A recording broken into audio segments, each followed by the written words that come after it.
नमस्कार, welcome to all of you. मी अनिता आपल्या सर्व दर्शकांचं पुन्हा एकदा राजयोग संजीवनी या शोमध्ये सहर्ष स्वागत करते. दर्शक मित्रो, या शृंखलेमध्ये आपण खूप सुंदर सुंदर विषयांवर प्रकाश टाकलेला आहे आणि असाच सर्वांच्या आयुष्यातील अत्यंत महत्त्वाचा विषय हेल्थ, आरोग्य. आणि रश्मी दीदी आपल्याला खूप सुंदर असं मार्गदर्शन करत आहेत. राजयोगी जीवनशैली याबद्दल ते खूप मागील अनेक एपिसोडमधनं आपल्याला मार्गदर्शन करत आहे. खूप साऱ्या गोष्टी क्लिअर होत आहे आणि खरोखरच ही जर जीवनशैली आपण आपल्या जीवनामध्ये आणली तर खूप फायदेशीर आहे, हेही हळूहळू समजायला लागलंय. मागील भागामध्ये झोप या विषयावर थोडा प्रकाश त्यांनी टाकलेला होता. अनेक सायंटिफिक टर्म्सही त्यांनी आपल्याला सांगितलेले आहे. पण अजून काही माझ्या मनामध्ये प्रश्न तुमचे आणि माझे आहेत ते मी नक्की त्यांना आज विचारेल. आजही ते स्टुडिओमध्ये उपस्थित आहेत. त्यांचं सर्वात प्रथम आपण स्वागत करूया. नमस्कार दीदी, खूप खूप स्वागत आहे. ओम शांती. ओम शांती. झोप, विश्रांती म्हणू किंवा रिलॅक्सेशन म्हणू, ज्याच्यामुळे एक नवीन एनर्जी येते शरीरामध्ये. अनेक गोष्टी तुम्ही क्लिअर केलेल्या आहेत. सर्वात महत्त्वाचं आज जे मला विचारायचं आहे, खूप लोक गोळ्या घेतात, मेडिसिन्स. झोपच येत नाही, काय करणार? कारण झोप नाही आली तर दुसऱ्या दिवशी चक्कर येणं, पडणं कुठं तरी, जसं तुम्ही म्हटलं हाय BP होणं, नर्वस सिस्टीममध्ये काही ना काहीतरी प्रॉब्लेम होणं. मग हे गोळ्या घेऊनही काही लोकांना झोप येत नाही. मग हा कुठं प्रॉब्लेम आहे नेमका? खरं तर औषधं घेऊन झोपणं हे असं आहे की तुम्ही त्याला डिपेंडंट होत जातात. ओके. म्हणजे तुम्ही आज औषध घेतलं की जसं व्यसनांच्या बाबतीत होतं की व्यक्ती आज जेवढा डोस घेतल्यानंतर त्याला नशा चढतोय, काही दिवसांनी तो त्याला अडॉप्ट होतो आणि त्याला आणखी डोस वाढवावा लागतो. तसंच गोळ्यांच्या बाबतीत ही आहे की आज आपण जेवढी गोळी खात असू तर काही दिवसांनी आपल्यावर तेवढ्या गोळीचा असर होत नाही. कारण या गोळींमध्ये सुद्धा एक प्रकारची नशा आहे असं आपण म्हणूया. त्याचं पण आपल्याला एक प्रकारे व्यसन लागू शकतं. आणि म्हणून झोपेची गोळी घेऊन झोपणं हे खरं तर अगदी एक्स्ट्रीम स्टेजमध्येच आपण करायला पाहिजे. वारंवार झोपेची गोळी घेणं हे टाळलं पाहिजे. आणि सगळ्यात महत्वाचं म्हणजे स्वतः झोपेची गोळी कधी घेऊ नये डॉक्टरांच्या सल्ल्याशिवाय. म्हणून तर ह्याच्यामध्ये प्रिस्क्रिप्शन मध्ये सुद्धा लिहिलेलं असतं किंवा खास करून फार्मासिस्टनं पण हे स्ट्रिक्ट एक डायरेक्शन असतं की डॉक्टरांच्या प्रिस्क्रिप्शन शिवाय कधीही झोपेच्या गोळ्या देऊ नयेत. बरोबर, राईट. कारण ते हार्मफुलच आहेत शेवटी. तर झोपेच्या गोळ्या जेव्हा आपल्याला डॉक्टर सांगतात तेव्हाच घेणं आवश्यक आहे. ते पण डॉक्टरांना माहीत असतं कधी त्याचा डोस वाढवायचा, पुन्हा तो कसा कमी करत जायचं आणि त्याला कसं मॅनेज करायचं. पण आपण स्वतःहून घ्यायला लागलो तर मग त्याची डिपेंडन्सी तयार होते. बरोबर. मग त्याच्यापेक्षा आपण जर नैसर्गिक रीतीनं झोप आणण्यासाठी ज्या ज्या गोष्टी आहेत त्यांचा वापर केला तर आपल्याला त्याचा फायदा होऊ शकतो. आणि जसं मी म्हणाले की दिवसभर आपण काय केलंय याचा परिणाम आपल्या झोपेवर फार होत असतो. त्यामुळे ज्याला रात्री झोप येत नाहीये त्यानं पहिल्यांदा हे बघावं की आपण दिवसभर काय करतो. दिवसभर जर आपली फ्रिक्वेन्सी खूप हाय असेल, म्हणजे दिवसभर खूप स्ट्रेस असेल, खूप विचार करत असो, तर मग आपल्या झोपेवर त्याचा नक्कीच परिणाम होणार आहे. तर आधी त्यांनी आपली दिवसभरची दिनचर्या ठीक करावी. म्हणजे स्ट्रेस हा मेजर फॅक्टर आहे झोप न येण्याचा, सगळ्यात महत्वाचा. ओके. दुसरं म्हणजे आपला आहार. खूप हेवी किंवा स्पायसी फूड जे डायजेस्ट व्हायला अवघड आहे असं फूड आपण कधी रात्री घेऊ नये. शक्यतो आपण काय करतो की दिवसभर तर आपल्याला वेळ नसतो, आपण बिझी असतो, संध्याकाळी थोडं रिलॅक्स असतो आणि त्यामुळे बऱ्याच वेळा पार्टी रात्रीची केली जाते मेजॉरिटी. आणि त्यामुळे जे हेवी मील आहे हे रात्री घेतलं जातं आणि त्याचा परिणाम सुद्धा आपल्या झोपेवर होत असतो. म्हणून रात्री कधी पण लाईट जेवण. समज आहे का की जास्त जेवलं की छान झोप येईल? हो. तुम्ही जेव्हा जेवता आणि लगेचच झोपता तर त्याचा परिणाम सुद्धा आपल्यावर होत असतो. कारण जेवल्यानंतर पचण्याची जी क्रिया होत असते त्याला साधारण 2 ते 3 तास लागतात. आणि या 2 ते 3 तासामध्ये आपण ऍक्टिव्ह आहोत ना फिजिकली. बरोबर. झोप अशी गोष्ट आहे की ज्याच्यामध्ये आपल्याला पूर्ण बॉडीला रिलॅक्सेशन मिळालं पाहिजे. म्हणजे इव्हन आपली डायजेशनची प्रक्रिया सुद्धा झोपेमध्ये नाही झाली पाहिजे. कारण डायजेस्टिव्ह सिस्टीम मध्ये पण जे रिपेअरिंग होणार आहे जर ती काम करत राहिली तर होऊ शकणार नाही. बरोबर आहे, त्याला पण रेस्ट पाहिजे. हा, जसं की आता कुणीतरी कचरा काढतंय, झाडू मारते आणि वरून कचरा पडतोयच त्याच्यामध्ये, तर ते व्यवस्थित क्लिनिंग नाही Yes, खूप होणार. सुंदर उदाहरण आहे. तर म्हणून झोपण्याच्या 3 तास आधी मी म्हणाले होते की आपलं जेवण हे झालं पाहिजे आणि तेही रात्रीचं जेवण खूप हलकं असलं पाहिजे. जनरली 70 to 75 पीपल हे लोक फॉलो करू शकतील हे रुटीन, पण ते पब्लिकही गेस्ट येत राहतात, काही ना काही फंक्शन्स असतात, कोणी आजारी पडतात, त्यावेळेस झोप तर होणारच नाही ना. म्हणजे समजा महिन्यातले एक 15 दिवस आपण ते रुटीन फॉलो करू शकू, 15 दिवस नाही करू शकू, पण झोप तर शेवटी पाहिजे, त्यावेळेस काय करा? जेव्हा आपण उशिरा झोपतो काही ना काही कारणाने, परंतु जसं आपण चर्चा केली होती की ब्रह्ममुहूर्तावर उठणं हे फार फायदेशीर आहे, शरीरासाठी पण आणि मनासाठी पण. बरं. कारण आपण बघितलं होतं की आपल्या शरीरामध्ये जे हार्मोन्स आहेत, जसं थायरॉइड मध्ये तयार होणारे हार्मोन्स आहेत, हे पण पहाटे रिलीज होतात. Okay. तसंच आपले ॲड्रिनल्स हार्मोन्स आहेत, ते पण 8 वाजता रिलीज होतात. तर त्यावेळेस आपण जर खूप आनंदाचा अनुभव केला, खूप पॉझिटिव्ह राहिलो, खूप खुश राहिलो, तर खूप हेल्दी हार्मोन्स निर्माण होतात आणि त्याचा आपल्या शरीराला जास्तीत जास्त फायदा होतो. ओके. पण जर ती पहाटेची ब्रह्ममुहूर्ताची वेळ आपण झोपेमध्ये घालवली, तर जो हिलिंगसाठी आपल्या शरीराला फायदा व्हायला पाहिजे तो नाही होत. कारण 4 नंतरची जी झोप आहे, त्या झोपेचा आपल्या शरीराला जितका फायदा व्हायला पाहिजे तितका नाही होत. ओके. म्हणून मी असं सजेस्ट करेन पर्सनली की रात्री जर आपण उशिरा झोपलो तर आपण दिवसभरच्या दिनचर्येनुसार मॅनेज करू शकतो. समजा रात्री 4 तास झोप झाली तर आपण दिवसभरच्या दिनचर्येमध्ये कुठेही ऍडजस्ट करून 2 तासाची ती झोप भरून काढू शकतो. ओके.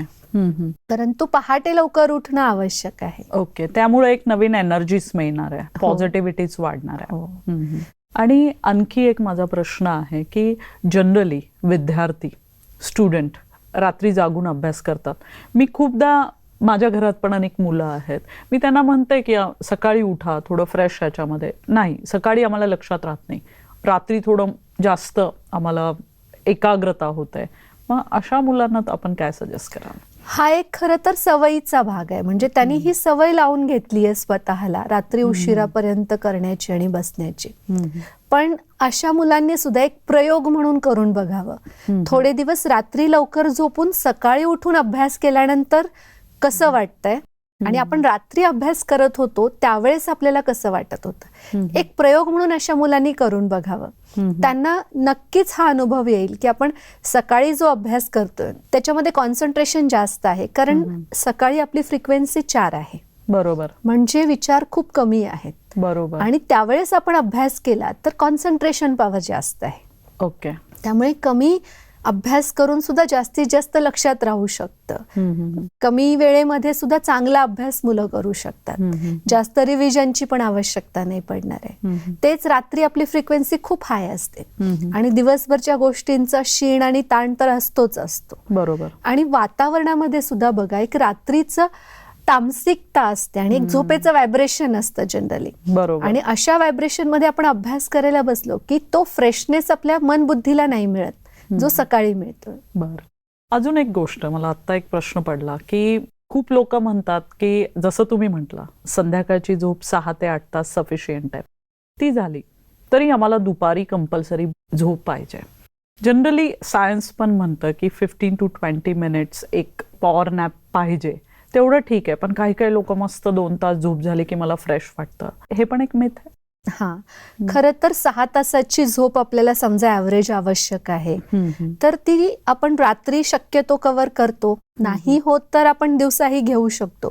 पण रात्री जर 6 तासाची झोप झालेली आहे तर दिवसा एक थोडीशी वामकुक्षी ठीक आहे, पण मग पुन्हा 2 तासाची झोप काही गरजेची नाहीये. हा पण मग शेवटी सवयीचा भाग. म्हणजे वामकुक्षी जरुरी आहे. वामकुक्षी त्याला लिमिट असतं. हा, बरोबर. दुसरा अजून एक प्रश्न की 6 ते 8 तास झोप वयोमानानुसार प्रत्येकाच्या झोपेचं टायमिंग वेगवेगळं असणार आहे. जसं तुम्ही म्हटलं की लहान मुलांनी 8 तास झोपावं, आता वृद्धांना 4 तास पण झोप येत नाही प्रॉपरली. मग वयोमानानुसार आहे ते ऍक्सेप्ट करायला पाहिजे की हा आता वृद्ध काळामध्ये एवढीच झोप होणार आहे. हो, जसं वय वाढत जातं तसं झोप कमी होत जाते. त्यामुळं वृद्धांना कमी झोप लागते हे त्यांनी ऍक्सेप्टच करायला पाहिजे. कारण मीही बघितलंय की बरेच वृद्ध सारखी कंप्लेंट करत राहतात, झोप येत नाही. परंतु जी झोप त्यांना तरुणपणामध्ये येत होती ती नक्कीच आता येणार नाही. बरोबर. वयानुसार झोप ही कमी होत जाते आणि प्रॉब्लेम्स आहेत ना शरीरामध्ये, आणि ती तेवढी त्यांना त्यावेळेला पुरेशीही असते. ओके. आता तुम्ही राजयोगी लाईफस्टाईल म्हणतायत आणि राजयोगी लोकांची झोप कमी असते. जनरली सगळेच योगी लोक झोप कमी घेतात आणि तरी देखील ते एनर्जेटिक असतात. ह्याच्या पाठीमागे काय सायन्स आहे? झोप म्हणजे चार्जिंग प्रोसेस आहे. आता एकतर दिवसभर योगी जे असतात ते खूप लो फ्रिक्वेन्सीवर काम करत असतात. ओके. म्हणजे त्यांची थिंकिंग प्रोसेस स्लो असते, कारण की प्रत्येक गोष्टीला ते पॉझिटिव्हली घेतात. आणि जेवढा पॉझिटिव्ह विचार मनामध्ये असतात तेवढी विचारांची स्पीड कमी असते. बरोबर. जेवढे विचार निगेटिव्ह तेवढी स्पीड जास्त. मग योगी नेहमी प्रत्येक गोष्टीला ज्ञानयुक्त दृष्टीने बघतात, त्यामुळे पॉझिटिव्ह अप्रोचमुळं विचारांची स्पीड ही नेहमी कमी राहते. ओके. आणि दिवसभर लो फ्रिक्वेन्सीमुळे एनर्जीचा लॉस कमी होतोय, त्यामुळे रात्री जी गरज आहे गेनची ती पण कमी आहे. दुसरं म्हणजे दिवसभर लो फ्रिक्वेन्सी आणि स्ट्रेस मॅनेजमेंट, पॉझिटिव्हिटी, याच्यामुळे स्ट्रेस कमी आहे. स्ट्रेस कमी आहे त्यामुळे बॉडीमध्ये स्ट्रेस हार्मोन्स पण कमी रिलीज होतात. बरोबर. आणि कमी स्ट्रेस हार्मोन्समुळे बॉडीमध्ये जे डॅमेजेस होतात सेल्सना हेही कमी होत आहेत. त्यामुळे रिपेअरिंग साठी लागणारा वेळ पण कमी आहे. ओके. डॅमेजेस नाहीये तर रिपेअर करायची गरजच नाही. आणि दुसरं म्हणजे आपण दिवसभर लो फ्रिक्वेन्सी मध्ये राहिल्यामुळं रात्री डेल्टामध्ये जाणं पण खूप सहज होतं. ओके. राईट. आणि त्यामुळे कमी वेळेत चांगली झोप पण ते घेऊ शकतात आणि गरज पण कमी पडते. आणि म्हणून जनरली खूप चांगले योगी जे आहेत त्यांना 4 तासाची झोप सुद्धा पुरेशी आहे. जेटलॅग, जसं तुम्ही बोलता बोलता म्हटलं होतं की त्यांनाही ते कव्हर करून घेता यायला पाहिजे. तुमच्याकडे काही असं उदाहरण की योगी आत्म्याचं की ज्यांना हे सगळ्यामधनं जावं लागतंय पण तरी देखील ते फ्रेश असतात? हो, खूप सुंदर उदाहरण आहे की ज्या ब्रह्माकुमारीच्या मुख्य प्रशासिका होत्या दादी जानकीजी. आपण मागेही एकदा त्यांच्याबद्दल सगळं जग त्यांना जवळपास ओळखतंय. हो, दादी 104 वर्ष जगल्या. पण दादींचा इतका प्रवास, कारण त्या संस्थेच्या एवढ्या वर्ल्ड वाईड सगळ्या ब्रँचेस मध्ये जायच्या सेवा करण्यासाठी. आणि दादींचा प्रवासच इतका होता, आज या देशात तर उद्या त्या देशात, परवा आणखी तिसऱ्या देशात. परंतु मी बघितलं की बऱ्याच लोकांना जेव्हा विमानाचा प्रवास करून ते एका देशातून दुसऱ्या देशात जातात तर तिथली वेळ आणि ते जिथं जातात तिथल्या वेळेमध्ये जो फरक पडतो त्यामुळे त्यांना तिथं गेल्यानंतर झोप घ्यावी लागते. बरोबर. तो गॅप पूर्ण भरून काढण्यासाठी. परंतु दादी नेहमी सोल कॉन्शियस असायच्या. म्हणजे त्या दिवस असू दे किंवा रात्र असू दे, इवन दादी झोपताना सुद्धा सोल कॉन्शियसनेस मध्ये झोपायच्या. त्यामुळं दादी जेव्हा प्रवास करून जायच्या तरी दादींना कधी एक्स्ट्रा झोपेची गरज नाही पडली. जेटलॉगची त्यांना काही प्रॉब्लेमच नाही. त्यांना तो गॅप भरून काढावाच लागला नाही कधी. त्या नेहमी ऍक्टिव्ह राहिल्या. म्हणजे तिथं गेल्यानंतर सुद्धा त्या लगेच स्टेजवर जायच्या कार्यक्रमासाठी आणि कार्यक्रम करायच्या, तर उत्साही राहायच्या. ओके. म्हणजे जेव्हा आपण सोल कॉन्शियस असतो तेव्हा आपल्याला हे दिवस रात्रीचं चक्र किंवा आपलं जे बायोलॉजिकल क्लॉक आहे त्याला आपण चांगल्या प्रकारे मॅनेज करू शकतो. जसं आपण मागेही म्हणालो की आपल्याला हार्ड अँड फास्ट या क्लॉकला स्ट्रिक्ट राहायचं नाहीये. ओके. आपल्याला याला फॉलो करायचंय, परंतु आपण जर तिथे कर्मठ बनलो तर त्या कर्मठपणाचा आपल्याला आणखी जास्त त्रास होणार आहे. तर तेवढी फ्लेक्झिबिलिटी पण एका योगीमध्ये नक्कीच असते. आणि योगीची सगळ्यात महत्वाची गोष्ट आहे की त्याच्यामध्ये खूप विल पॉवर असते. बरोबर. आणि त्या विल पॉवरमुळं तो आपल्या सगळ्या इंद्रियांना कंट्रोल करू शकतो. आणि म्हणून योग ही गोष्ट अशी आहे की ज्याच्यामध्ये तो आपल्या झोपेला सुद्धा मॅनेज करू शकतो. ओके. म्हणजे इंद्रियांच्या बरोबर झोपेला सुद्धा कंट्रोल करणं. मग झोपेला कंट्रोल करणं म्हणजे काय? झोप घेणंच असं नाहीये. तर योगीची सगळ्यात महत्वाची विशेषता आहे की त्याला जेव्हा पाहिजे तेव्हा झोप येते आणि जेव्हा पाहिजे तेव्हा तो जागाही होऊ शकतो. ओके. आणि त्याचा त्याला काही त्रासही होत नाही. तो म्हणजे नेहमीच हेल्दी असतो. हो, राईट. अजून एक तुम्ही बोलता बोलता मागील भागामध्ये म्हटला होता की झोपताना ईश्वराला सगळं देणं, लेटर टू गॉड. मग असे काही थॉट, जसं खूप लोक स्वतःला इन्स्पायर करण्यासाठी, स्वतःला मोटिवेट करण्यासाठी झोपल्यानंतर उठल्यानंतर काही पॉझिटिव्ह अफर्मेशन स्वतःला देतात. स्टुडंट लोक रूममध्ये लावून ठेवतात. तुम्ही राजयोगी लोक काय झोपताना मेडिटेशन करताय, पण असे काय थॉट्स आहे जे आमचे दर्शक लोक पण फॉलो करू शकतील, म्हणजे सगळेच जे राजयोगी आहे, जे घरामध्ये राहतात, आणि सगळ्यांनाच ते युजफुल होईल, असे एक 4-5 थॉट्स. आपण एक खूप सुंदर अभ्यास करू शकतो झोपताना. आपण जेव्हा अंथरुणात जातो तर आपण हा अभ्यास करायचा की हे अंथरुण म्हणजे एक गॅरेज आहे, ही शरीर म्हणजे गाडी आहे. दिवसभर या गाडीचा वापर केलेला आहे, या गाडीने दिवसभर खूप छान सेवा केलेली आहे. आता या गाडीला आपण थँक्स म्हणून त्याला गॅरेजमध्ये पार्क करायचंय. ओके. आणि गाडी गिव्हिंग. हा, ओके. कारण खूप त्यांनी आपल्याला साथ दिलेली आहे दिवसभर. येस. तर त्याला गॅरेजमध्ये पार्क करून आपण मनाने ईश्वराच्या कुशीमध्ये जायचे. आणि ईश्वराजवळ गेल्यानंतर जसं मी म्हणाले की आपण दिवसभरच्या सगळ्या गोष्टी, जसं की एक फ्लॅशबॅक मध्ये आपण जातोय, सकाळी उठल्यापासून रात्री झोपेपर्यंत आपण काय काय केलेलं आहे हे सगळं आपण ईश्वराला सांगतोय. ओके. आणि त्याच्यामध्ये मी जे शिकले किंवा माझ्याकडून ज्या चुका झाल्या त्या चुकांच्या बद्दल मी सॉरी म्हणते. इथून पुढे या चुका होणार नाहीत ही कमिटमेंट पण करते. आणि त्या होऊ नयेत याच्यासाठी मला काय ऍक्शन प्लॅन करायला पाहिजे तेही एक थोडक्यात मी तिथं विचार करून ठेवते. ओके.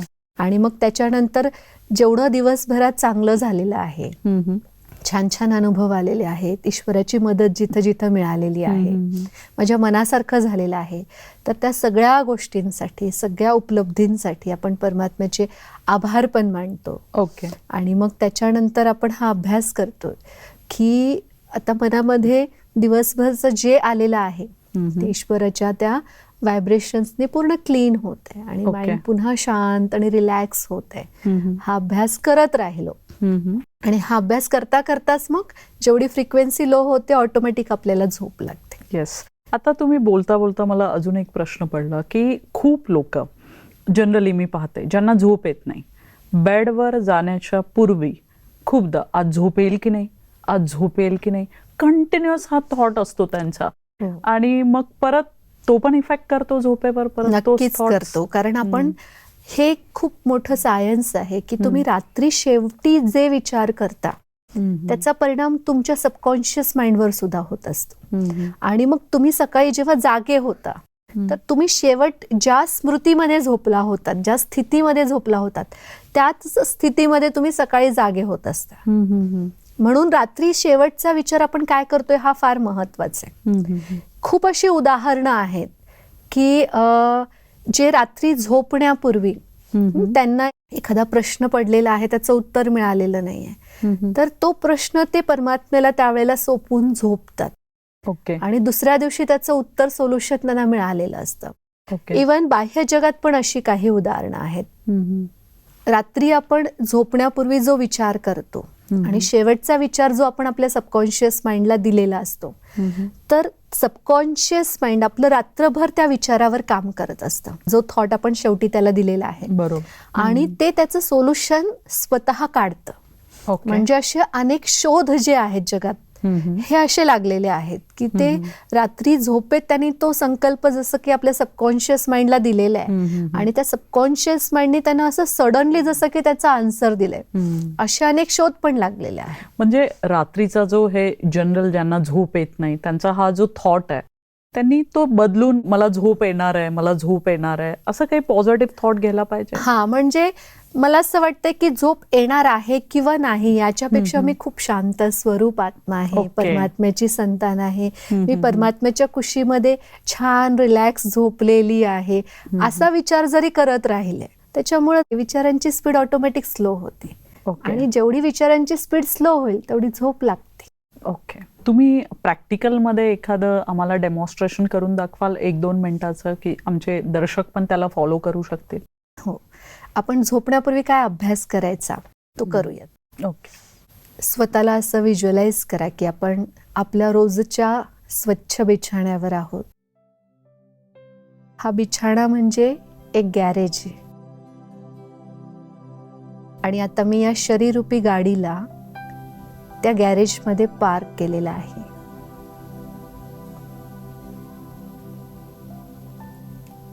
आपल्याला या शरीराशी बोलायचंय. दिवसभर तू खूप सुंदर मला साथ दिलेली आहेस. छान माझी सेवा केलेली आहेस.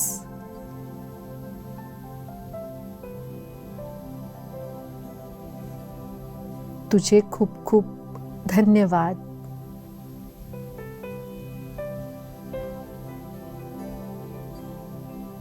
अनुभव करा, जाणीवपूर्वक शरीराचं एक एक इंद्रिय आता शिथिल होत आहे. पायापासून डोक्यापर्यंत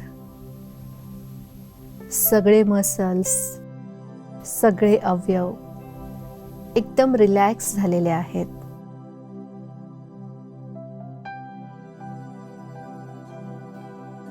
आणि आता मी आत्मा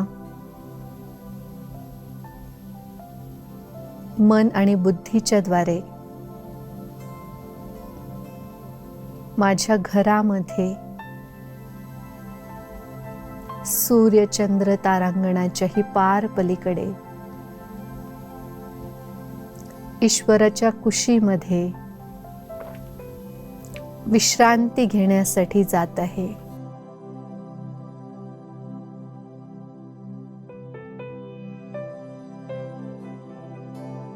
स्वतःला जो निराकार परमात्मा आहे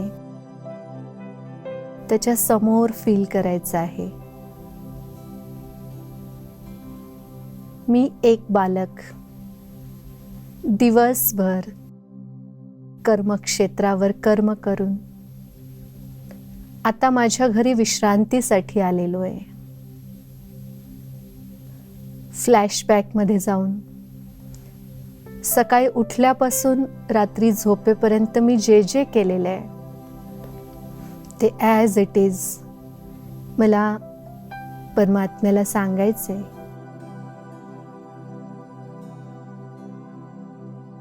जिथं जिथं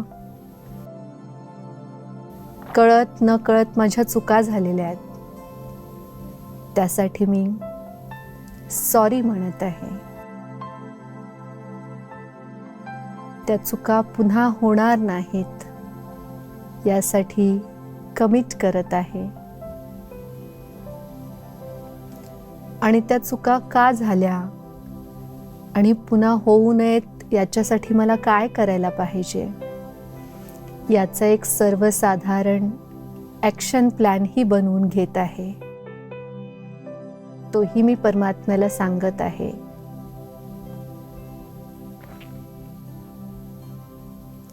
त्याचबरोबर दिवसभरामध्ये जे जे काही चांगलं झालेलं आहे, मनासारखं झालेलं आहे, मदत मिळालेली आहे, प्राप्ती आहेत अनेक, त्या सगळ्या ईश्वराला सांगून त्यासाठी त्याचे खूप आभार मानायचे आहेत.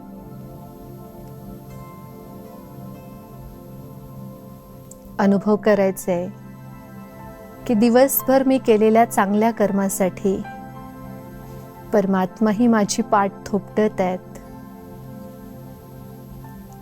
आणि ज्या काही माझ्याकडून चुका झालेल्या आहेत त्या ठीक करण्यासाठी मला ते शक्ती देत आहेत. मनातलं सगळं ओझं मी आता ईश्वरासमोर ठेवलेलं आहे. मन पूर्ण रिकामं केलेलं आहे. आता मी एकदम हलकी आहे, रिलॅक्स आहे.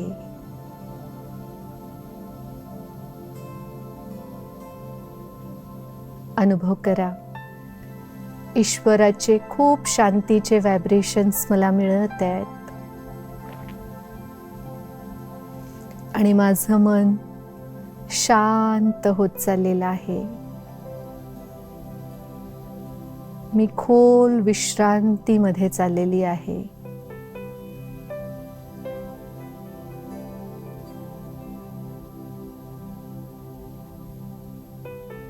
ओम शांती. ओम शांती दीदी. खरंच खूप छान वाटतंय, रिलॅक्स वाटतंय. आणि रोज हा जर अभ्यास केला तर हळूहळू ज्यांना झोप येत नाहीये त्यांनाही झोप यायला सुरू होईल आणि ती गाढ झोप, शांत झोप जी डेल्टा स्टेज आहे त्याचाही ते चांगला अनुभव करतील आणि दिवसभर रिफ्रेश राहतील, फ्रेश राहतील. आजच्या सर्व चर्चेबद्दल खूप खूप धन्यवाद. नमस्कार. ओम शांती. दर्शक मित्रो, शरीराचा अतिशय महत्त्वाचा रेस्ट करण्याचा भाग म्हणजे झोप आहे. शरीर आणि मन हे अतिशय विश्रांतीमध्ये घेऊन जाणं हे अत्यंत आवश्यक आहे.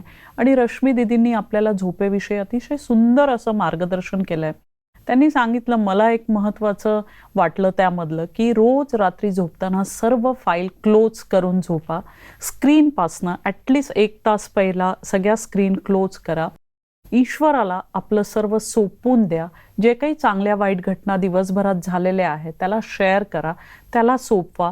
त्याचबरोबर झोपताना काही पॉझिटिव्ह थॉट्स घेऊन झोपा. जसं त्यांनी आत्ता आपल्याला मेडिटेशन कमेंट्री करून घेतली त्याप्रमाणेही आपण करू शकतो. आणि ह्या सगळ्या गोष्टीला खूप वेळ लागणार नाहीये. 5 to 10 minutes more than enough आहे. नक्कीच आपण ह्याचा प्रयोग करून बघूया. पुढील भागामध्ये अन्न, आहार अत्यंत महत्त्वाचा. ह्या आहाराचा आपल्या संपूर्ण जीवनशैलीवर परिणाम होतो. तसंच झोपेवर देखील खूप इम्पॉर्टंटली परिणाम होत असतो. तर नक्कीच आपण ह्याच्यावर रश्मी दीदीकडून जाणून घेणार आहोत. तोपर्यंत नमस्कार.